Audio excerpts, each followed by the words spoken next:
All right, what's happening, everybody? Welcome back to Steve's Random Stuff. Hey, today I am back out in the garage, and it's time for another episode of Let's Tie One On. This is a monthly tournament prep video. I have an upcoming club tournament tomorrow, actually, at Clearlake. So this is kind of just a rundown on all the baits and what I got. If you're following along on the channel, you know that my boat is still down for repairs. My parts actually did come today. But I just have too much going on getting the tournament prep. Actually have my good buddy Jim Bo's boat. It's a Champion 203. I posted a video yesterday on that. I did a walkthrough of his boat. That boat is sitting on my driveway. I don't know if you can see that out there behind me, but anyways, just got finished going through all my rods. As you can see behind me as well. All my tackle,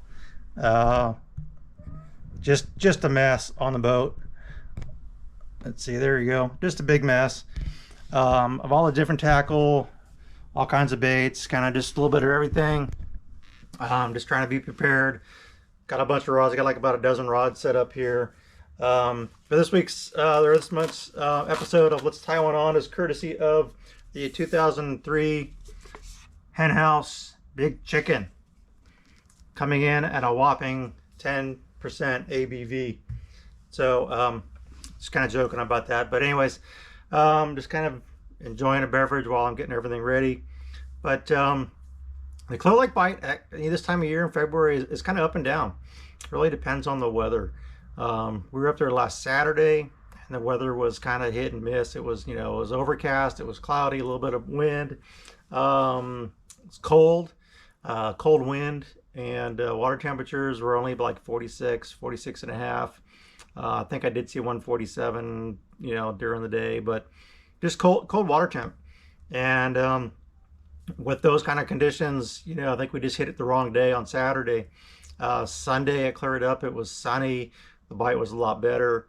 Those who were fishing had a lot better bite, caught more fish. So tomorrow's going to be a good day. I think the high is around 60, 62 for the day. The low is going to be in the mid 30s in the morning. Virtually no wind, looking like 4 or 5 mile-an-hour winds. I think it starts out from the northeast, and then later in the day it's kind of weird. It switches, it comes out of the southeast, I think, or southwest later in the afternoon. So really calm conditions. I think the bite, hopefully the bite's going to be really good. So with the bite conditions, the fish I think are still going to be fairly deep on the south end, and we'll probably fish from the narrows down, maybe go to redbud or rattlesnake arm and redbud arm, just kind of bounce around. And I think the key is just to find the fish. Once you find the fish, they're kind of, from what I understand, they're in schools, so you gotta get on them and find them. If you're not seeing fish on the graph, they're just not there, and you got to move on. So that's kind of the ticket. I got a bunch of reaction baits here, and then if it does get kind of tough, if I need to fill a limit, then I got some plastics as well. But let me just kind of go through some of the baits. Everything's just kind of stacked on the boat right now. It's just a mess. I gotta not only get all of my rods and stuff into the other boat, but all my tackle and gear and everything that I need for the day. Gotta get my gloves and glasses, and you know what's going on. But anyways, let me just go through the rods really quick. Just make sure that the camera's in focus here. Anyways, so starting out with the reaction baits, I got a Lucky Craft pointer. This is the DD pointer, the deep diver. It's got the bigger lip on it. 12-pound test. So this should get down in that 8 to 10 foot range. It's a little bigger bait, but I'm hoping to get down a little deeper. I think the key is just to get down deep towards the bottom, bang the bottom, and entice those fish to bite. So DD pointer there. I forgot where to put everything. All right, got a bunch of swim baits tied on, some different sizes, different size weights, different size baits, different colors, etc. This is a Biwa bait. It's on a Mr. B underspin. Let me show you that here. So get a Mr. B underspin with this BWA bait. Something because the water's been really clear down at the south end. So I wanted to kind of go really something natural. It's kind of a pink color, a little different, but this BWA bait's really fat, as you can see. It's got a lot of buoyancy, so it'll sit up in the water column. Although this is a half-ounce head with the underspin, I think it should get down to the bottom and just kind of just float along the bottom. This is actually my top water rod that I normally use. It's got 17-pound mono on it, but that's the first swim bait there. Let's see here, kind of working through the baits.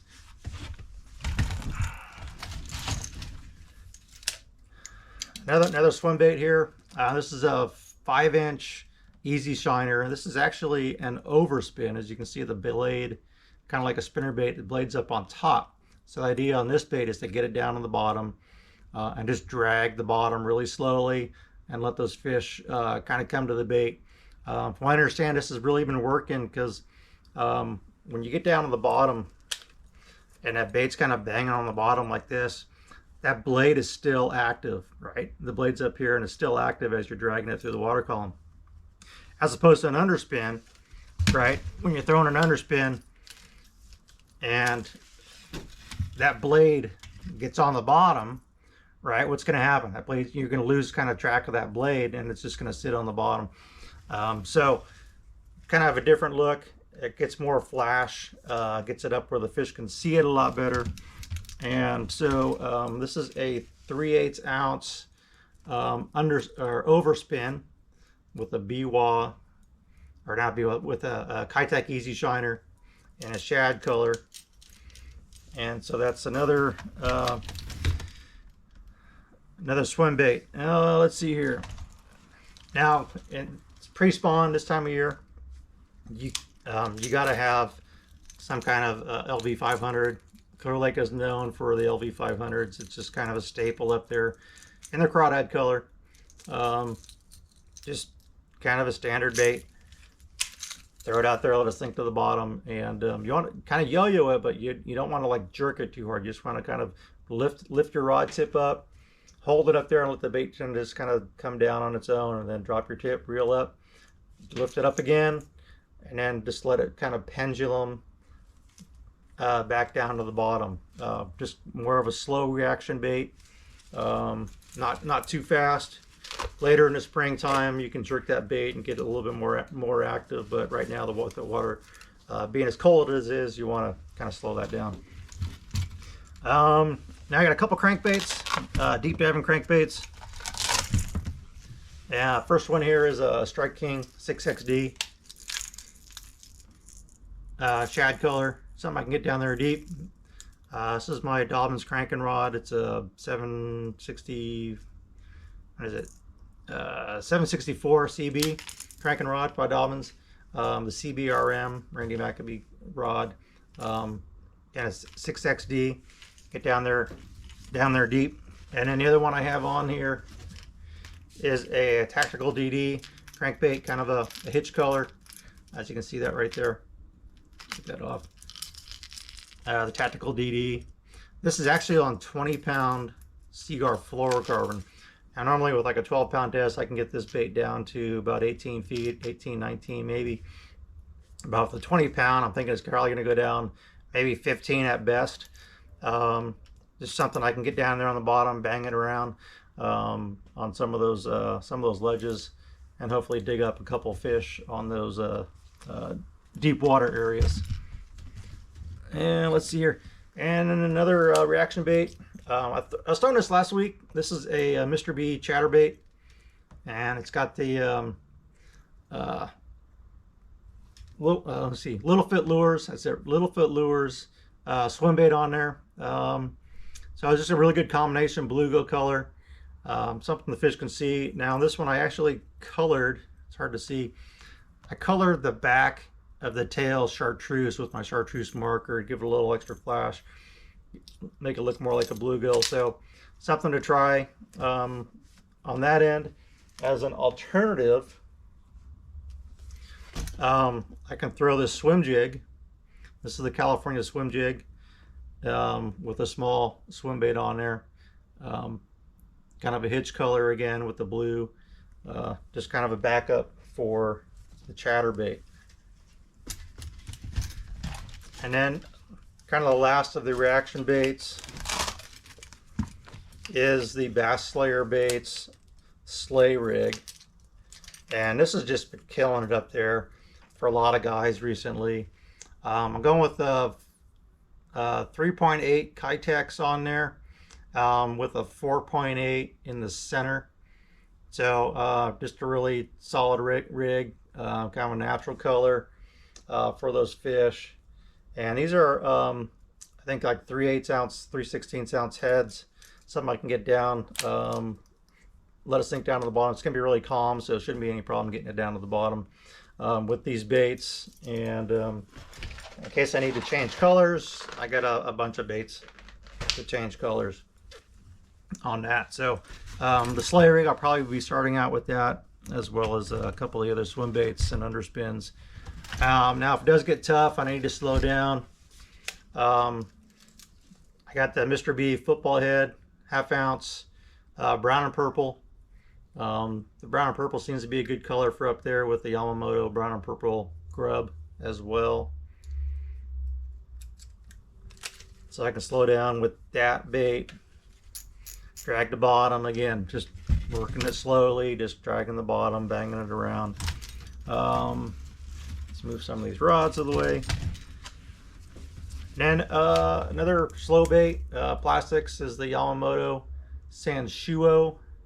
Really good bait in the springtime. Like another month or so, the Sanshuo and the Yamamoto Cowboy on like a 3/16 ounce head or weight. It's just dynamite up there. When the fish start moving shallow, throw the Sanshuo or a Cowboy up there around the docks and stuff, and those Clearlake bass just hammer it.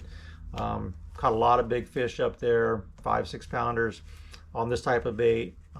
Just a nice Texas rig, and I do have that pegged. This is a Wu Tungsten 3/16 ounce with a Wu Tungsten peg on there.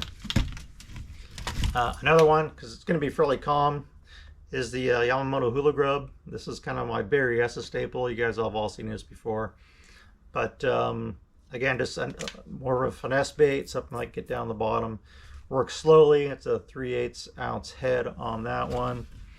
And that does it for my bait casters. I got 2 spinning rods. I got a shaky head with the MM3. This is actually a 7-inch robo worm. And I caught one fish on this last week. So again, just a big profile bait they can get to. And finally, the last bait is a Ned rig. The PB&J color and the big TRD worm from Z-Man. This is a dynamite color up there. I think the brown and purple is those bass just really key in on the purple up there with the MM3 and the PB&J. In the summertime, this works really well up there under the docks. I've caught a ton of fish up there in the summertime on this PB&J worm. So something to keep in mind for later in the year is that Ned rig. And I think that's about it. Got a lot of backup baits, like I said. And so now I just need to get all this stuff out of my boat and out there onto Jimbo's boat, get it all set up, and get ready for tomorrow. It's been kind of a hectic day after work and get everything set up. Hectic week with everything that's been going on. So looking forward to getting tomorrow, getting out there. My buddy Mike is going to be with me, Mike Pertel, and should be a good day. I think the weather's going to be great. Should be a nice day on the water. We'll run around Redwood Arm over Rattlesnake Arm and just look for those looking for those fish. So I'll have a video tomorrow. Actually, for tomorrow's tournament, I'll do a video on that, and then post-game wrap-up and stuff. I'm not sure if I'll do it two videos or 3. I'll try to get some on the water footage more. I'm probably looking at getting like a chesty mount as well, so I can get some on the water footage. But anyways, thanks for watching. A lot of stuff going on, a lot of mess to clean up. Stay tuned. There's more to come on the tournament tomorrow. It should be a good day. I'm looking forward to it, and we'll catch you all next time. Thanks for watching.